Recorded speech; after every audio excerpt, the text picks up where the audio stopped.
Hey, Rocky Fork, thank you for joining us today. We hope that you will stay connected by downloading our app. Well, good morning, Rocky Fork. Man, it's good to be here this morning. It's been a great week. You saw Jonathan's announcements from the Big Faith Experience. Great week, great time, and it was great to see so many families there. But honestly, the thing that was the highlight for me was seeing so many kids who were excited to come to church. And they were excited to learn about Jesus, and they were excited to worship, and they were excited to play together and fellowship. That was awesome, just seeing that. And so, really great event. And there's a pretty good sized group of people who made that happen. And I can't name every one of them because we would be here for a while. But I will name one. Mary Goen is the one who led our team for this event, and she did a great job. And I can tell you that all the effort that she poured in was really reflected in what went on all week. So we can give her a round of applause. Thank you, Mary. We appreciate you. All right, so we're wrapping up our ordinary series. And it's been all about how God does extraordinary things through ordinary people by filling us with the Spirit. He empowers us with the Spirit, right? That's what we've been talking about for the past few weeks. And not only does He fill us with the Spirit, because we have the Spirit in us, we also have the characteristics of the Spirit within us. Whether or not we let those out, that's the question. But we have those characteristics of the Spirit. Paul refers to them as fruit. And the fruit of the Spirit, Galatians 5. This has been our verse. Verses 22 and 23 says this: the fruit of the Spirit is love, joy, peace, forbearance, kindness, goodness, faithfulness, gentleness, and self-control. Against such things there is no law. So, we've been studying this fruit of the Spirit, and we've learned a lot over the past couple of months. We've learned that love is the thing that should cover everything that we do as followers of Christ. Joy, we have all the reason in the world to be joyful because of what Christ has done for us. We can have peace. We can have peace if we lay our burdens down at the cross, and we thank Him for everything that we have. The one that everybody loves, long-suffering, forbearance, patience. The thing is, we're going to have adversity in life, and God equips us with what we need to be patient and long-suffering through adversity. Kindness and goodness. We talked about how when you put those things together, we can do difficult things, have difficult conversations, and we can do things like speak the truth, good, in love, kind. We can do those things. Last week, we talked about being faithful and how we can be faithful because God is always faithful. We can have big faith. You can do it. You can do it. It's okay. Big faith. Yes. Because God's always keeping His promises. So we talked about all of those things. We talked about being gentle. How gentleness comes out of us as an overflow of the Spirit of God's love in us. And how self-control is really not self-control at all. Self-control happens when we give up control to the Spirit. So self-control is a misnomer. It should be Spirit control, right? We talked about all those characteristics of the Spirit, and it's been a really good reminder of what a Spirit-filled life should look like. And that's been awesome. I don't know about you, but it's been a challenge too. It's been a challenge for me. How many of you, show of hands, be honest, how many of you struggle with one or more of the characteristics of the Spirit? Right? I know, I do. And I saw some of you who didn't raise your hand. I will be coming to you for advice. We all struggle with those things, right? We struggle with those characteristics. Anybody struggle with loving other people well? Whew. Sometimes that's rough. Struggle with having joy or peace? Anybody struggle with being patient? Word of advice, don't pray for that. You already have it. It's in you, right? You don't need to pray for it. It's in you. Anybody struggle with being kind? Being good? None of you struggle with being good, I know. Struggle remaining faithful. It's hard sometimes, right? Life is hard, and it hits you in ways you don't expect, and sometimes we lose our way, and our faith slips. Anybody struggle with being gentle on Route B? Yeah. Also struggling with self-control on Route B. Right? The thing is, it's a challenge. So many of these things are a challenge, and that's why Paul wrote about them in Galatians 5. That's why Paul wrote about them. It's because they are a common struggle to all of us. The battle between flesh and spirit. What we want to do versus what the Spirit would have us do. That battle is real, and it happens every day. That's why Paul uses phrases like, don't let yourselves be burdened by the yoke of slavery, the slavery of sin. Don't use your freedom to indulge the flesh. Paul uses phrases like, walk in the Spirit. You don't just walk. Walking isn't one step. It's a journey. It's a continuous journey.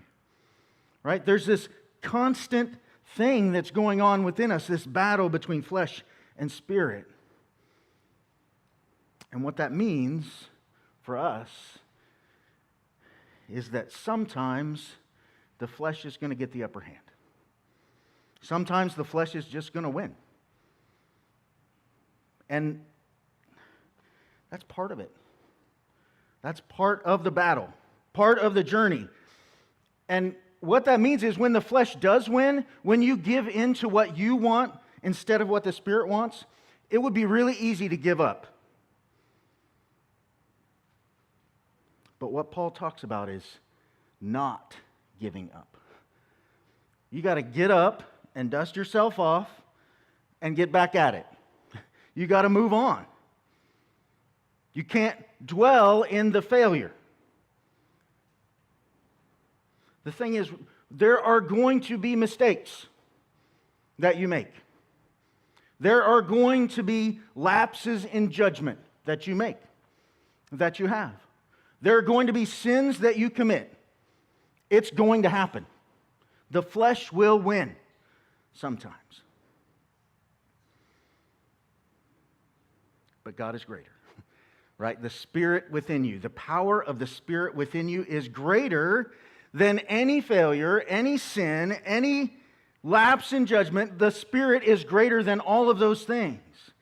God's grace and love and mercy greater than all of those things.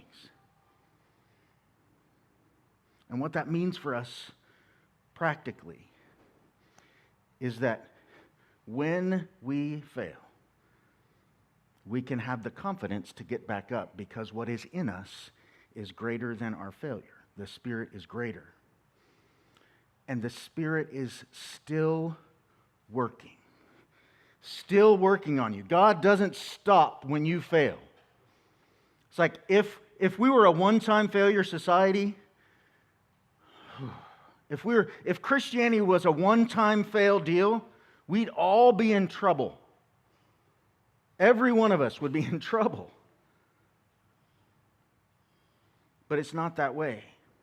Listen to what Paul says to the Philippians. He writes this letter, and he writes to them, and he's just thanking them for all that they've done and the joy that they brought him, and he's thankful that he can count them as brothers and sisters in Christ. And Philippians 1, the intro to this letter, in verse 3, he says this, I thank my God every time I remember you in all my prayers for all of you. I always pray with joy because of your partnership in the gospel from the first day until now. Being confident of this, that he who began a good work in you will carry it on to completion until the day of Jesus Christ.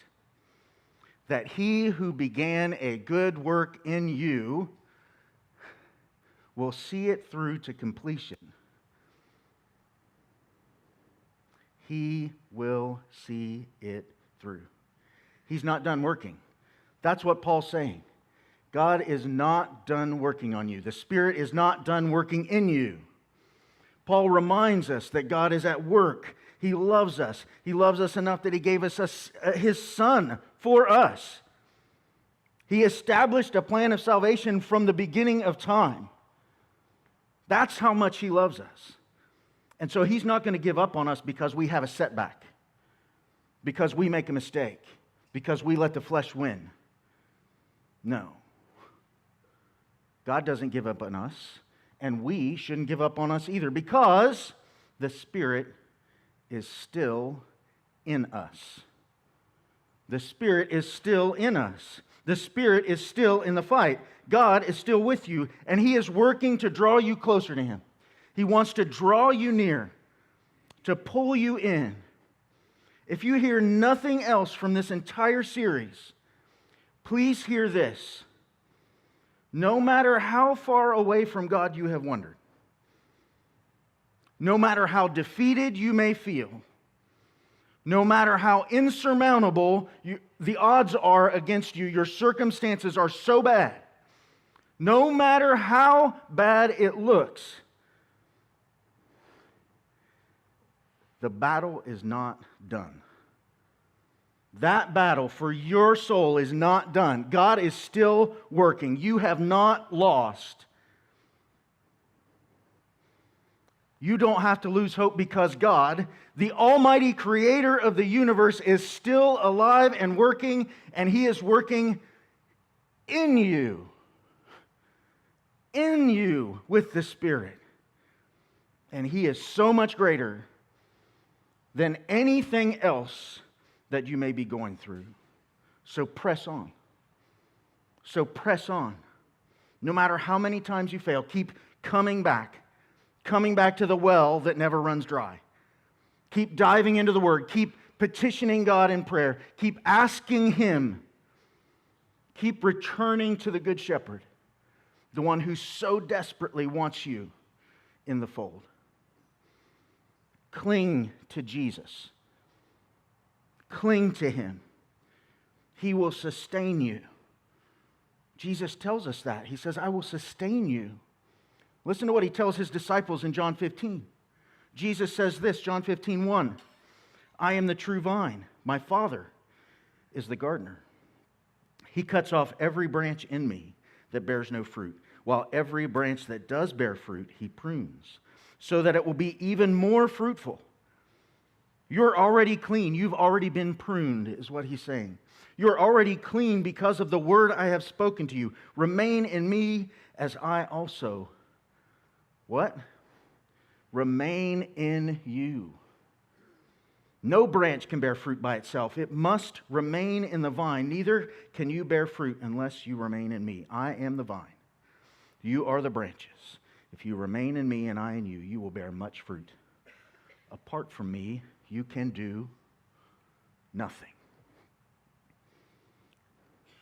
Those were Jesus' words to his disciples right before he was leaving. Right before he was going. Jesus was going away. And he knew what was about to happen to him, but he also knew what was about to happen to them. He knew the difficulties they would face. He knew they would be tempted to turn away, to give up. He knew that there would be struggles in their life. And he knew that he was no longer going to be present to walk with them as he had for the previous 3 years. He knew that. So he tells them, hold on tight. Plant yourself in the vine. Cling to me. That's what he tells them to do. And later on, he tells them, he says, down the road, something better is coming. And it's not going to walk with you. It's going to walk in you. And that thing he's talking about is the Spirit. Right? Jesus promises them that they're not going to have a walking companion. They're going to have a life companion, the Spirit that lives in them, that will sustain them through any of those things that they struggle with. Jesus promises the Spirit, and he promises it to the disciples, and they receive it. Guess what? The same Spirit that filled Peter and Andrew and James and John is the Spirit that is alive and well in us. Same Spirit. And that's the Spirit that does extraordinary things with ordinary people. Right? So where does that leave us? Where does that leave us? We're all ordinary people. We're all broken people. And God's not done with us. That's where it leaves us. God wants to put us to work in His kingdom. He wants us to be His hands and feet. He's given us a mission. He's given us a purpose to make disciples. Right? He's filled us with the Spirit, given us the characteristics of the Spirit that we can use to accomplish that mission. So how do we go from knowing our purpose and understanding the fruit of the Spirit to accomplishing our purpose and living out the fruit of the Spirit? That's the question. And here's what needs to happen. There are two things that each of us individually need to do. The first one is we have to make a choice. We have to make a choice. Here's the good news. God has already done all the heavy lifting. All the heavy lifting is done. Jesus has already conquered death. The sacrifice has been made. Salvation is available to everybody who wants it. We just have to live in a way that helps others see that truth. So like I said, we have to make a choice. We have to choose what we're filling ourselves with. We have to choose which side of the fence we are on. Are we on the side of the flesh, or are we on the side of the Spirit? We have to choose to push down the desires of the flesh. We have to choose to fill ourselves with the Spirit and allow that to be what overflows in us. Paul talks all about that battle between the flesh and spirit in Galatians 5, but he continues that discussion in Galatians 6. In the closing chapter to his letter to the Galatians, chapter 6, verse 7, he says this: "Do not be deceived. God cannot be mocked. A man reaps what he sows. Whoever sows to please their flesh, from the flesh will reap destruction. Whoever sows to please the Spirit, from the Spirit will reap eternal life." That seems pretty clear to me. That seems really straightforward to me. We can choose to please the flesh. We can choose to please the Spirit. We will reap whatever we sow. That's it. We'll reap whatever we sow.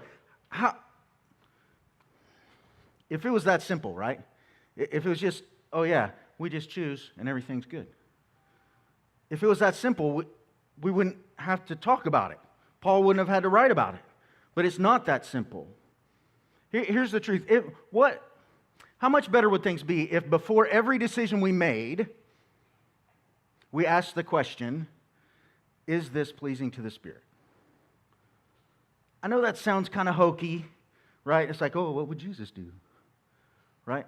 I know that sounds kind of hokey and cliche, but seriously, what if before we made decisions, we asked that question, is this pleasing to the Spirit? What if before we made that choice, we said, hey, is this something the Spirit would want me to do? How different would life be? if that was the question that guided our choices? How different would the lives of people around me be? Right? How different? Because then, what is overflowing in you? If every time you're choosing the Spirit is going to be what's overflowing, and the people around you will benefit from that. So we have to make a choice, flesh or spirit. That's the first step. But after the choice, we have to act on it. This is not an academic exercise. Choose X or choose Y. It's not a board game. This is real life decisions with real life consequences. So we can choose. But once we've chosen, we have to act. We have to do something. We need to choose to please the Spirit and then act in ways that are pleasing to the Spirit. It's where the rubber meets the road, right? Pleasing the Spirit will cause you to act in ways that make the flesh uncomfortable.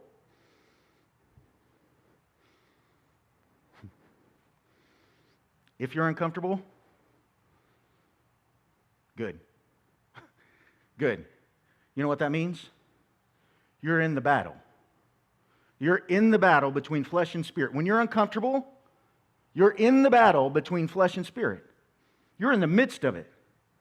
Because what the Spirit wants you to do will make the flesh uncomfortable.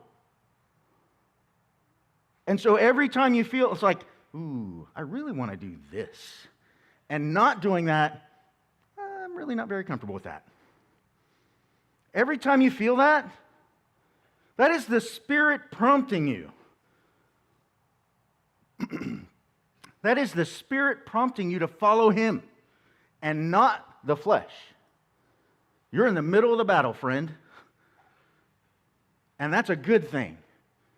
That's a good thing because you're conscious of it. When it stops being uncomfortable, look out. Look out. Listen to what Paul says, Galatians 6, 9 and 10. He says this, "Let us not become weary of doing good. For at the proper time we will reap a harvest if we do not give up. Therefore, as we have opportunity, let us do good to all people, especially those who belong to the family of believers." Listen, this is going to be difficult. This is going to be difficult. It's going to be hard. There are going to be people that you don't want to act this way towards. I bet you are thinking of them right now. Right? There are going to be people that it's like, man, I really don't want to be nice to that guy. That's going to happen. And you know why?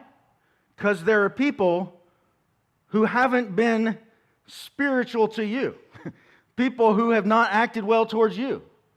And we've just got this, I don't know, there's something that wants, hey, you mess with me, I'm going to mess with you. That's what the flesh wants us to do.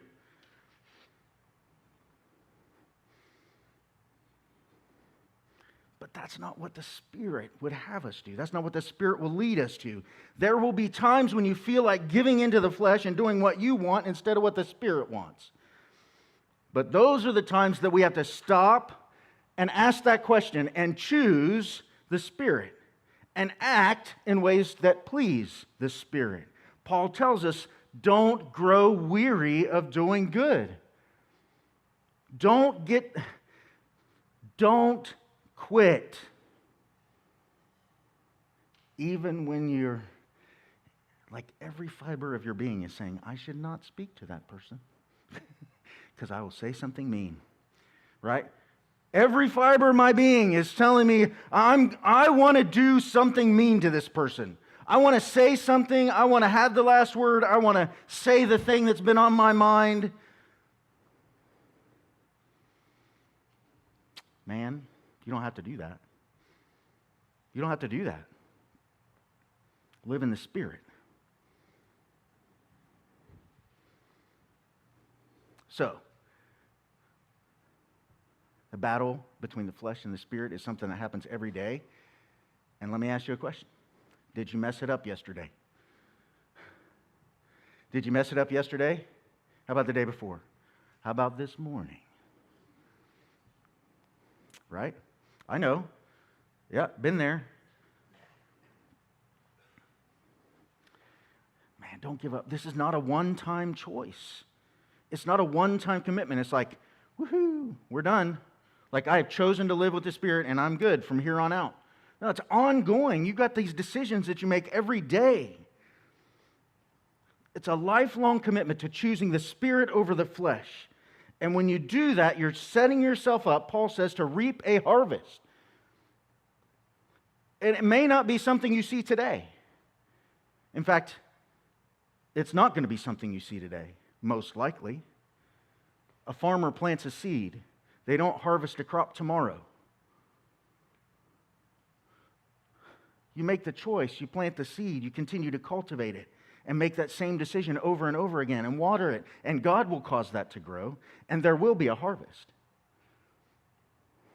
And you will be changed, more like the Spirit than you were before. So we have to choose, we have to act. What's the third thing? What's the other thing that we have to do? You individually have to choose, you have to act. But where we see God move in mighty ways is when we choose and we act. That's where we see God really move. Listen to what Peter says. 1 Peter chapter 2, starting in verse 9, he says this.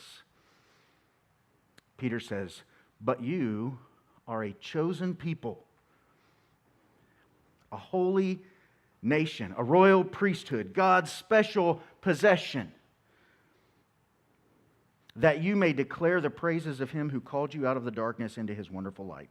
Once you were not a people, but now you are the people of God. Once you had not received mercy, but now you have received mercy. Dear friends, I urge you as foreigners and exiles to abstain from sinful desires which wage war against your soul. Live such good lives among the pagans, that though they accuse you of doing wrong, they may see your good deeds and glorify God on the day he visits us." Peter does not say, you are a chosen person, a holy individual. He says, you, collectively, you. If I could use Mike's vernacular, y'all. Right? Y'all. Each of you, collective. Y'all are a holy nation, a chosen people, a royal priesthood. You, collectively, we, collectively. Peter does something really magnificent here. He starts with plural things, like a collection of individuals. People, plural. You are a chosen people. But he ends with a singular. Together, one, God's special possession. That's the church. God's special possession. Peter says that when we collectively choose to act in ways that are in accordance with what the flesh would do or the Spirit would do, when we choose and we act in ways that are pleasing to the Spirit, collectively we become one. One. We are God's special possession. And we are an instrument that God will use to build his kingdom. We are an instrument that God will use to build his kingdom. How many of you are familiar with the concept of synergy? Right? Synergy just basically means that the whole is greater than the sum of the parts individually. We see this happen all the time. This morning, there will be 450, 500 people who come here to worship. 50 to 70 volunteers that make the worship service happen. 50 to 70 people coming together, 500 people benefit. Synergy. This week, Family Summer Blowout, right? Small group of people put this thing together. 200 people have an opportunity to worship Jesus and to learn about Him. You see, God does things when we come together as a group, all of us together, and choose to act in ways that are pleasing to the Spirit. Individually, God adds. Individually, God adds. One person can do a lot of things. Collectively, God multiplies. That is amazing. Think about this. There are probably several people in this room who could have helped out multiple families in our community this year, who could have given them a gift or helped them with a bill or whatever.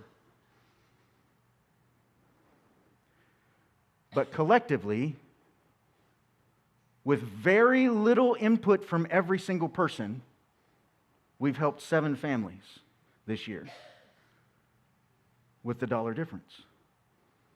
That's synergy.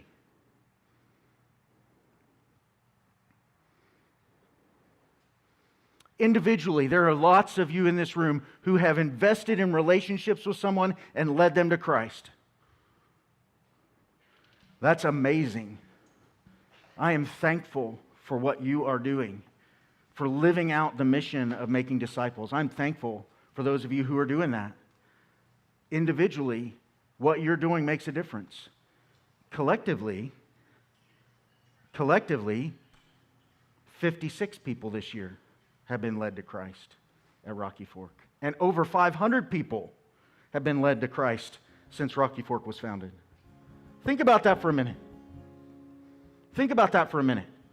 Individually, we can bring one person or another person, but collectively, think of what we can do.